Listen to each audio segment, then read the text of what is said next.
So, um, first of all, in this case, the boy has I can't see the video. Oh yeah, I got it. got okay. So in this case, the boy has intact socialization.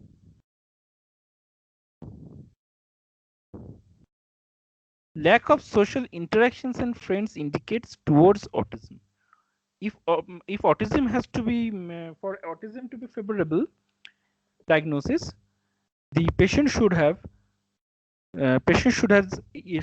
impaired social interactions, socialization, ability of socialization. So in this case, the ability of socialization is intact and marks are good. That is also a very good point. His marks are not good, but does violates rules which need very thoughtful action. Violates rules, not that he in general, he does everything in general. Like I mean, the boy does violate the rules very very decisively. So taking decisions are also intact. Decisions are also intact. Taking decision. It's not like that the boy does everything unconsciously, or not unconsciously means spontaneously, and that is a matter of that is a feature here. In this case the boy specifically violating the rules. If it is said something like A, he is not doing A and he is doing that B.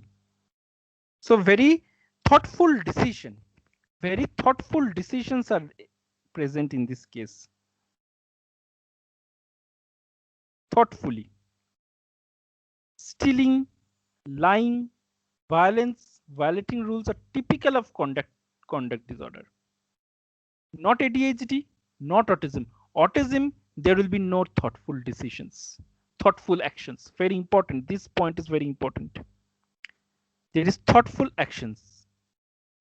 Many immannered or unruly boys or the children who has a little conduct disorder, they take decisions. They decisively they lies. They tell lie very decisively and very cleverly. So all these thoughtful decisions, thoughtful actions shows that this is not autism, not ADHD, completely conduct disorder. Another is there dyslexia. Dyslexia, there will be problem in problem in writing, reading, learning, learning problems. Okay, but one thing is very common, that is marks are poor. Poor performance is common in autism, conduct disorder, dyslexia, but the nature of the paper or his assignments, homeworks will be different. In dyslexia, you can get different uh, incomprehensible languages he's writing, or in a different way, like he is giving I, L, not maybe incomplete characters, differently written characters. Okay, in dyslexia. And autism is completely different. Autism, there will be no socialization, thoughtful decision. Okay, so anyway, it can be the options whatever given is very good to you can easily differentiate that this is conduct disorder, because thoughtful decision, socialization intact is not present in ADHD and autism. Obviously cannot be present. Okay, so next question. A 27-year-old female was found to be hanging. She was dribbling saliva out of the mouth. Very important point. Dribbling saliva out of the mouth opposite to the ligature. No pétiché. No pétiché. Face was pale, though. Face was pale. Number 3. No sign of abrasions and ecchymosis. No sign of abrasion and ecchymosis. So what is the justification of the occurrence? Saliva dribbling to the opposite side. Position of the knot at the angle of mandible. So occurrence is, first of all, this is suicidal or homicidal. This is, we can say, suicidal. First of all, we will talk about that, why it is suicidal. Saliva dribbling to the opposite side of the knot. Position of the knot at the angle of mandible, sorry. Red congested face, that is pale face, ligature mark continuous around the neck. So the answer is saliva dribbling out. Saliva dribbling out, hanging means suicide. Strangulation is homicide. Strangulation is homicide. Sometimes strangulation is done. Sometimes you can see homicidal hanging. That is very different actually. Actually, strangulation is first employed to murder, to homicide the person, to murder the person, then to mimic hanging is done. This is for mimicking the suicide. So this is completely different. Whenever this the patient will be evaluated, you can see that the findings of the strangulation are present instead of hanging, because actually the patient was strangulated, not patient, sorry, the subject was strangulated, then he or she was hanged. To mimic the whole situation, but whether they try to mimic or not, but the subject was killed by strangulation. So the point, the findings of the strangulation will be present. So dribbling of saliva out of the mouth is quite common in suicide, not in strangulation.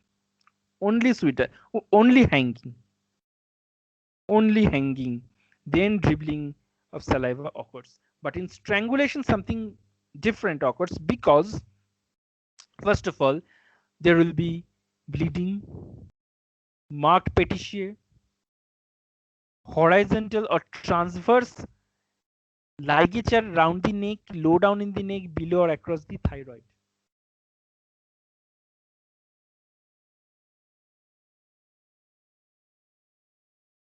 Because the person was strangulated with something, either with stick, bandsdola, or garroting. So the ligature will be oblique in hanging, not continuous. Placed high up in the neck, because when only hanging occurred, you see,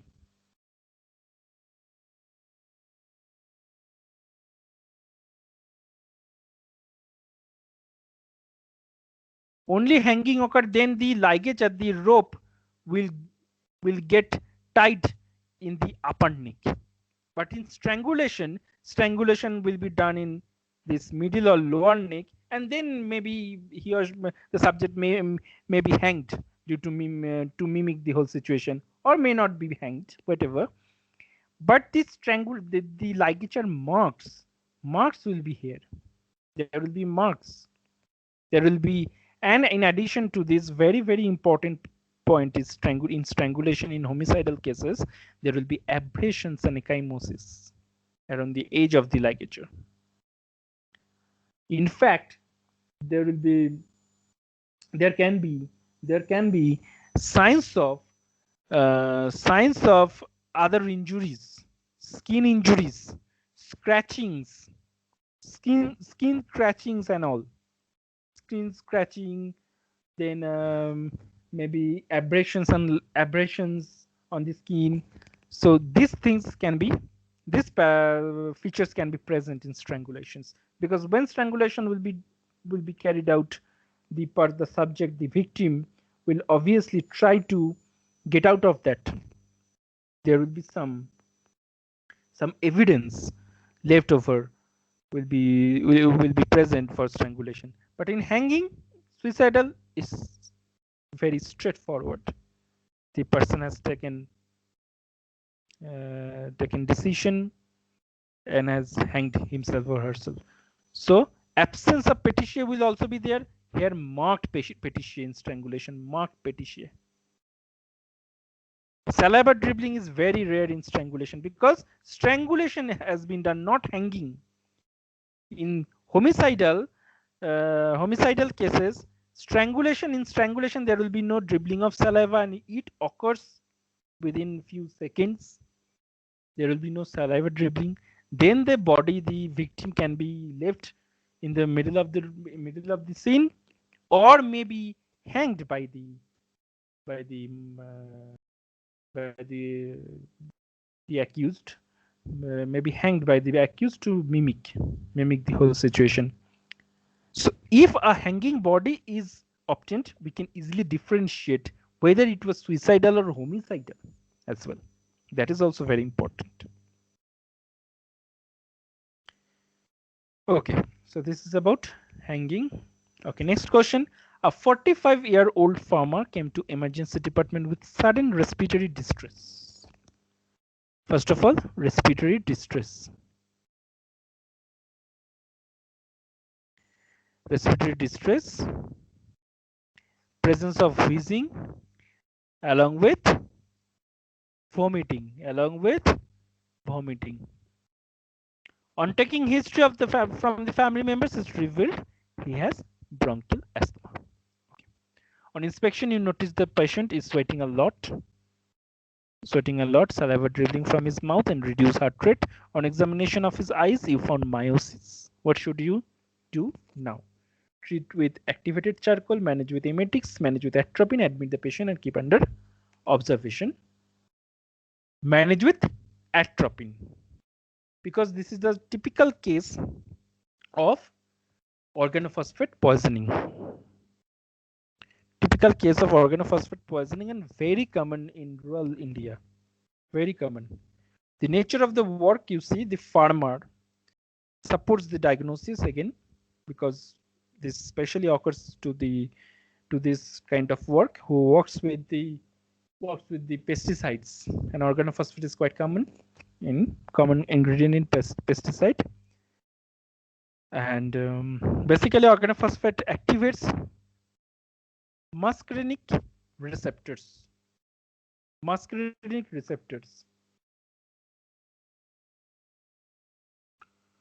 Cholinergic poisoning occurs. Cholinergic receptors, cholinergic system. You have muscarinic receptors, you have nicotinic receptors. So they activates organophosphate activates muscarinic receptors of cholinergic receptors, muscarinic type of cholinergic receptors. And how? By inhibiting acetylcholinesterase enzyme, leading to the release of acetylcholine. Thus cholinergic poisoning occurs. And subsequently, hence there will be cholinergic symptoms.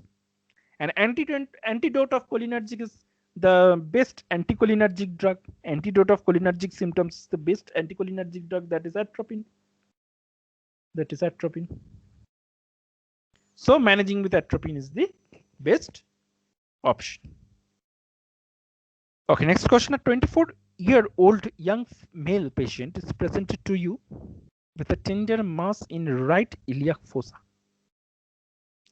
He complained about abdominal pain. On examination, you found that he has fixed flexed hip. Very important. Tender mass in the right iliac fossa, complained about abdominal pain, fixed flexed hip. What is the likely diagnosis? Ileocecal TB, appendicitis, amoeboма, Schwarz abscess. The answer is appendicitis.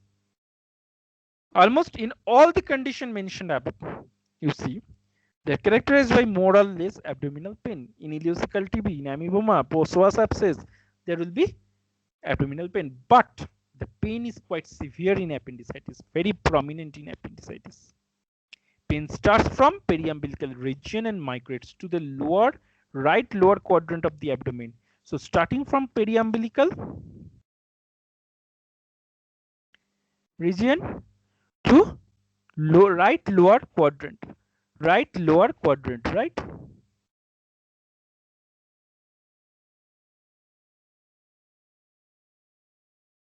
Starting from umbilicus to right lower quadrant.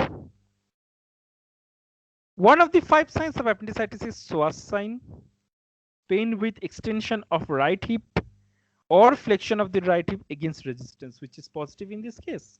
And this shows the case may be likely to be appendicitis. Okay. So this is our acute appendicitis. Normal position of appendix. Normal position of appendix, retrocecal appendix 70%. Very important. Now here we have lots of questions regarding appendicitis. And appendicitis is a very, very important topic for surgery in FMG. So the normal position is retrocecal. Other positions are pelvic, pre-ileal, post-ileal, subcecal, paracecal, subhepatic. For symptom of appendicitis, very important point for FMG, anorexia followed by pain. Anorexia followed by pain. Anorexia, patient will not eat, will not have hunger. Next, in appendicitis, there is a triad positive. Murphy's triad is positive. It composed of pain, vomiting, and fever. Pain, vomiting, and fever. Then we have lumbar sign, rebound tenderness, Ropsing sign, palpation of left iliac fossa produces pain in the right iliac fossa by shift of bowels. That is Ropsing sign. You must remember each of these sign is very, very important. Douglas sign, right-sided pain in the rectal or vaginal examination, Douglas sign. Sharon's triangle, hyperesthesia. That means in this triangle, this is Sharon's triangle. This triangle, for Sharon's triangle, anterior superior iliac spine. This is anterior superior iliac spine. Umbilicus. This is umbilicus. And pubic symphysis. This is pubic symphysis. So Sharon's triangle is formed by ASIS, anterior superior iliac spine, umbilicus, pubic symphysis, due to the irritation of lower abdominal nerve. And in this region, there will be the pain. Most severe pain will be within this triangle. That's why this triangle is clinically important in appendicitis. Next is Bastet sign, pain in the right iliac fossa. If air is insufflated into the rectum, then there will be pain in the right iliac fossa. That is Bastet sign. So how many signs we are getting? Murphy's triad, pain, vomiting, fever, Blumberg sign, Ropsing sign, Douglas sign, Blumberg sign, Ropsing sign, Douglas sign, Sharon's triangle, Bastet sign. These are important points.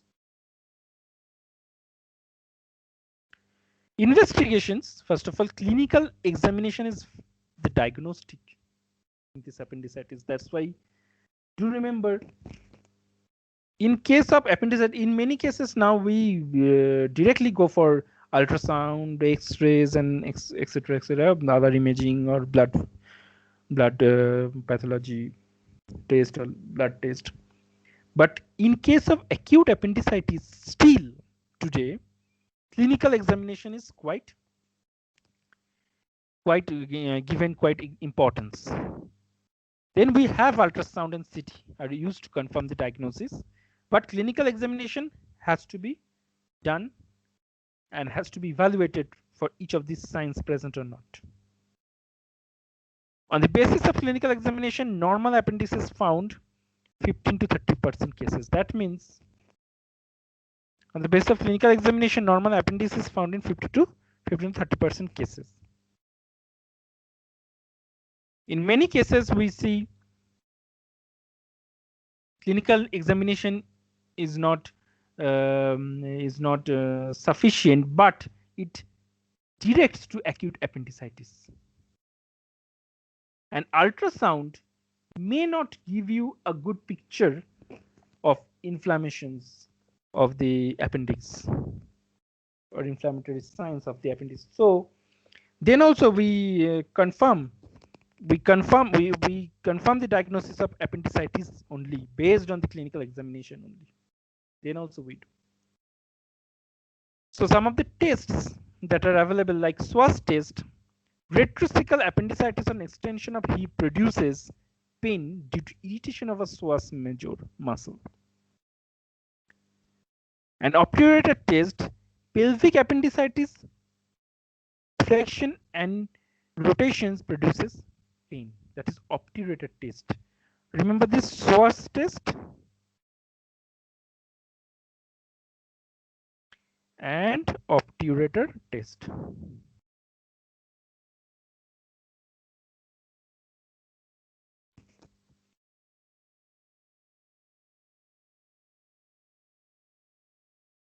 Next, we have a scoring system, and the scoring is Alvarado scoring. Migrating pain M, anorexia A, nausea N, and nausea and vomiting N for nausea and vomiting, T for tenderness, R for rebound tenderness, E for elevated temperature, L for leukocytosis, S for shift to left segmented neutrophils. So score of more than 7 is strongly suggestive of appendicitis. Each one is 1.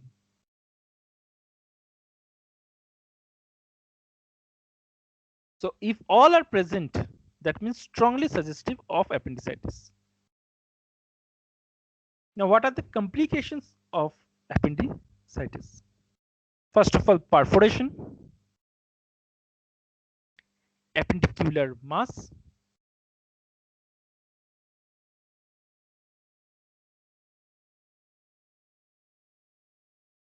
appendicular abscess. These three are complications.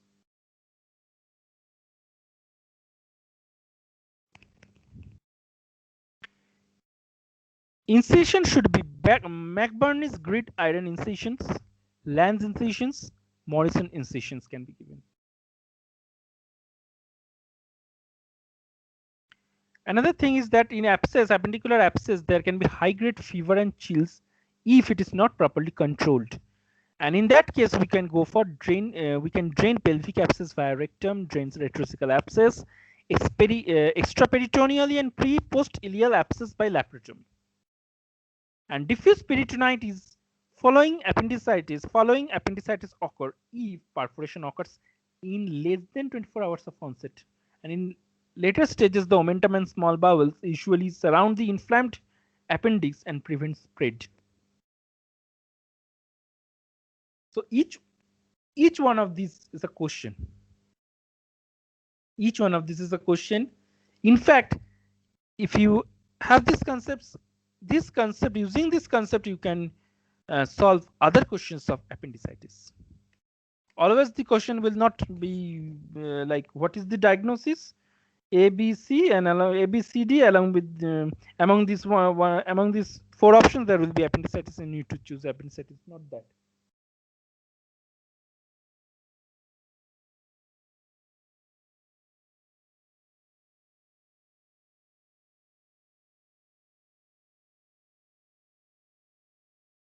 There can be other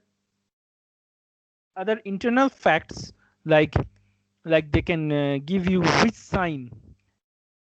Palpation in the left iliac fossa produces pain in the right iliac fossa. So what sign is this? like Robson, Douglas. Okay. Then what test should be done? Very important. What test should be done? This is also important. Very straightforward questions like more common or most common position of appendix is retrocecal, pelvic, pre-ileal, post-ileal, subcecal, paraileal, paracecal, subhepatic. And the answer is retrocecal, 70%. In fact, it gives you uh, a direct question from anatomy. Okay. Blumberg sign, remount tenderness is the Blumberg sign actually. So if they can also mention that there is Blumberg sign positive. And now if you don't know Blumberg sign, rebound tenderness, generally we use rebound tenderness. You use the term rebound tenderness only, not Blumberg sign, but it is actually called as Blumberg sign. So these things are important.